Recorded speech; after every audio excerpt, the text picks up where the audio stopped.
李现拒绝合作引热议，杨紫回应却暖人心，一场关于勇气与理解的启示录。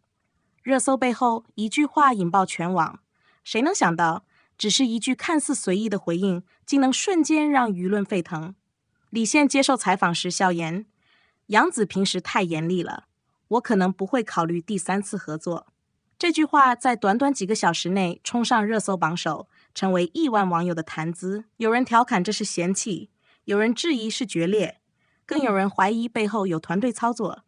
然而当我们仔细探究，就会发现这背后并非简单的八卦，而是一次关于演员选择、职业道路与成长的真实写照。从黄金搭档到误解分歧，当2位演员因一次成功合作被观众绑定后，外界往往会把这种化学反应视为必须被无限复制的公式。然而创作从不是流水线，彼此当下的阶段、角色适配度、市场语境都会改变再携手的可行性。一句被剪辑成金句的访谈回答，在社交媒体的回声室里被迅速贴上拒绝、不合的标签，个体的复杂动机被压缩成单一立场。其实这更像是信息的语境探索，玩笑语气、当时问题的指向、过往私下的互相支持，都在2次传播里被抹平。我们也理解观众的失落，他们珍视的不只是角色，更是那份曾被见证的默契与陪伴。但真正成熟的理解，是允许创作者在下一段旅程里拥有新的搭子与命题，是承认每一次不合作，都可能是在为作品寻找更合适的密钥。把好感留给过去，把祝福送向未来，才是对那段共同记忆最体贴的守护。杨紫的温柔回应，淡定背后的力量。杨紫没有急于辟谣，而是把焦点拉回如何把角色演好。这是一种把矛盾转移为专业对话的能力。他用如果不严厉，怎么演好复杂角色的轻描淡写替对方解围，也给公众一个更高维的理解框架。真正的合作不是彼此消耗，而是共同把难题拆解。温柔并非退让，淡定也不是无所谓，而是有边界的善意，既不迎合流量，也不把对方推向舆论孤岛。他把争议化成职业互鉴的示范，在片场里，他会更耐心地对台词节奏和情绪重音；在镜头外，他愿意尊重同伴的阶段目标与长线规划。作为观众，我们能感受到那种我理解你走不同的路，但我依然支持你的成熟情感。这种不求占有，只愿成全的姿态，本身就是对关系最温暖的守护，也是对艺术最谦卑的礼敬。李现的职业清醒，不重复自己，不重复自己，听上去像口号，落到实践里却是高成本的长期主义。它意味着接受观众短期的不适应，承担票房与口碑摇摆的风险，也意味着在训练、调研与生活体验上投入更多。为了靠近不同角色的气质，他会在身体上做准备，在知识上做增量，在表达上做减法，让技巧退后，让人物站前。拒绝某些合作，其实是拒绝被标签牵引的路径依赖。选择更陌生的题材，则是为作品谱系增加新的维度。清醒的地方在于，他把人气当作放大器，而不是护身符，把每一次选择都放进时间的刻度，而不是热搜的曲线。我们也愿意对这种清醒保持耐心，因为艺术的回报藏滞后，它需要创作者在激进里把一层皮剥开，把习惯性的好看让位于更真实的动人。那份跨度正是成长的刻度。严厉的另一面，专业与责任。片场里的严厉常被外丧误读为情绪，但内藏知道，那多半是流程与质量的守门。对细时的节奏提醒，是为了让情感峰值与镜头运动对齐；对细节的苛求，是为了给剪辑与配乐留足空间；对现场秩序的坚持，是为了让全组人都在同一节拍里发力。杨紫被称严厉，实则是在替作品承担看不见的工程。他愿意做那个提出问题的人，也愿意做那个把问题解决到位的人。严厉不是冷硬，他的底色是共情。他理解搭档的紧张，理解时间的拮据，于是用更高的标准为彼此挡下反攻和遗憾。对观众而言，我们最终记住的不是谁在现场更强势，而是镜头里那一瞬间的真诚和力量。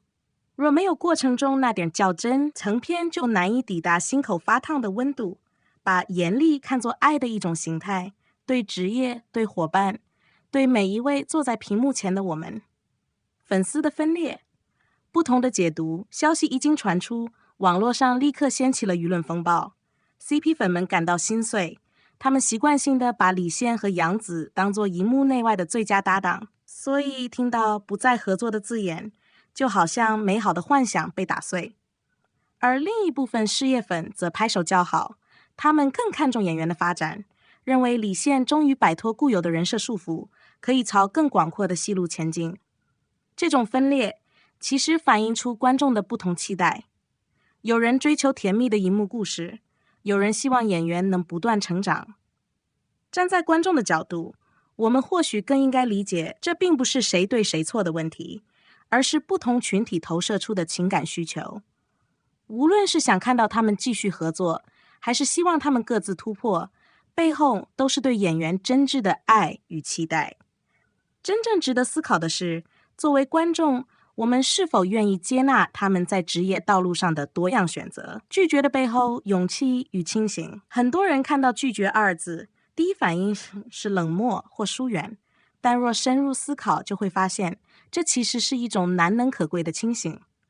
在流量为王的时代，大多数演员会选择继续走已经证明成功的道路，因为那样稳妥保险。但李现选择了拒绝，意味着他宁可冒风险，也要挑战未知。拒绝并非否定，而是一种勇气，一种对未来的自我要求。他拒绝的是被角色标签捆绑，拒绝的是一成不变的安全感，拒绝的是对观众交叉式的作品。这样的选择既可能让他面临流量的下降，也可能让他迎来更广阔的舞台。从这个角度看，李现并不是在逃避，而是在承担。他用实际行动告诉我们，只有敢于跳出舒适圈的人，才有机会看见更远的风景。杨紫的支持，成全彼此的成长。令人动容的是，杨紫在这场风波中展现出的理解与包容。他没有因为不再合作的话语而产生防御心理，反而在多个场合公开赞赏李现的执着。他说过，宪哥是真的把每个角色都刻进骨子里了。这句话不仅仅是夸奖，更是对对方选择的尊重。其实，真正的友谊并不是时时刻刻捆绑在一起，而是当对方做出决定时，你依旧愿意支持和祝福。杨紫的态度让人看到一种更高层次的关系，不是依赖，而是成全。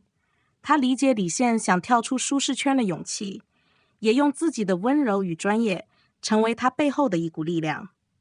这种关系比荧幕上的甜蜜更真挚、更深刻，因为他们明白对方的成长也会让自己受益。演员的成长之路，选择的代价。演员的成长永远伴随着选择，而每一次选择都意味着代价。李现选择不被甜宠剧的标签束缚，意味着他可能要放弃稳定的流量和已经建立的口碑。杨紫选择继续坚守专业与热爱，意味着他要承受高强度工作和不断被议论的压力。他们的选择不同，但殊途同归，都是为了艺术的真诚与未来的发展。成长从来不是一帆风顺的，它需要勇气，也需要承受误解。观众看到的是他们的光鲜与成就，但背后却是无数次自我否定和不断尝试。他们的坚持让人明白，真正的好演员不是顺应市场，而是能引领潮流。李现与杨紫的故事让我们看到，选择虽有代价，但唯有不断突破，才可能带来惊喜和改变。对观众的启示，生活的选择题，这场拒绝风波不仅仅是娱乐圈的八卦，更是一面镜子。它提醒我们，每个人都会遇到选择，留在熟悉的安全区，还是勇敢跳出舒适圈。李现用行动告诉我们，真正的成长往往来自拒绝。杨紫则用回应告诉我们，真正的成熟是理解与成全。不合作，关系破裂。许多人误以为不合作就是关系破裂，事实却恰恰相反。真正的友谊不在于时时捆绑，而在于彼此心里都有理解。李现与杨紫的关系比荧幕上的甜蜜更坚固，他们的距离反而是未来更多可能性的预兆。未来仍有期待，虽然短期内他们没有再次合作的计划，但未来谁能说得准？或许某一天，他们会以更成熟的姿态再次携手，那时的火花必定比现在更加耀眼。对观众来说，这份等待与想象本身就是一种浪漫，拒绝也是一种成全。李现的拒绝并不是割裂，而是成全，成全了他对艺术的追求，也成全了观众看到一个不断成长的演员。杨紫的理解也是一种成全，成全了李现的选择，也成全了他们之间最珍贵的默契。这份成全比任何炒作与绯闻都更有力量。感谢与互动，感谢你耐心读到这里。李现与杨紫的故事不仅仅是一则娱乐新闻，更是一段关于勇气、理解与成长的启示录。如果你也被触动，请在评论区留下你的想法。你认为李现拒绝与杨紫再次合作是明智的选择吗？如果是你，会选择留在舒适圈，还是勇敢迎接新挑战？别忘了点赞、留言，并订阅支持，让我们一起见证更多动人的故事。